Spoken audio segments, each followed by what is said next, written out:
Hello guys, আসসালামু আলাইকুম। কি হরা ভালো আছেন? আশা করি আপনারা ভালো আছেন। আজকে আপনারা একটা রেসিপি দেখাইমো, দেখবো আপনারা ভিডিওটা সম্পূর্ণ, আর একটা আপনারা লগে গল্প শেয়ার করবো, সম্পূর্ণ দেখবা ভিডিওটা আর শুনবা। আর ভিডিওটা আপনারা ভালো লাগলে আমার চ্যানেলটা সাবস্ক্রাইব করবা, আমার পাশে থাকবা। সফলতার পেছনে লুকিয়ে থাকা সবচেয়ে বড় রহস্য হলো দূরদর্শিতায় অটল থাকা, কিন্তু বাস্তবায়নে নমনীয় হওয়া।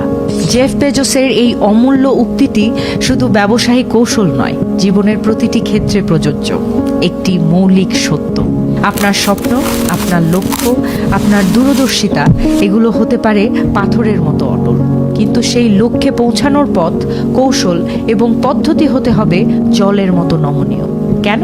কারণ জীবন পরিবর্তনশীল, বাজার পরিবর্তনশীল, পরিস্থিতি পরিবর্তনশীল। যারা শুধু দূরদর্শিতায় আটকে থাকে কিন্তু বিস্তারিততে অনমনীয় হয়, তারা ব্যর্থ হয়। আবার যারা বিস্তারিততে এতটাই নমনীয় যে তাদের মূল লক্ষ্যই হারিয়ে ফেলে, তারাও পথ হারায়। এই সব কিছুর পেছনে ভারসাম্যটাই আসল।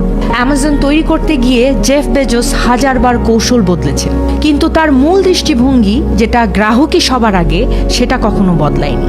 এখানেই লুকিয়ে আছে সত্যিকারের নেতৃত্ব এবং সফলতার মূল মন্ত্র। তাই আজ থেকে নিজেকে প্রশ্ন করুন যে আমার দূরদর্শিতা কি, আমি কি সেটায় অটল আছি কিনা, আর বাস্তবায়নে কি যথেষ্ট নমনীয়। কোন অবস্থানে আছেন কমেন্ট বক্সে জানাতে পারেন।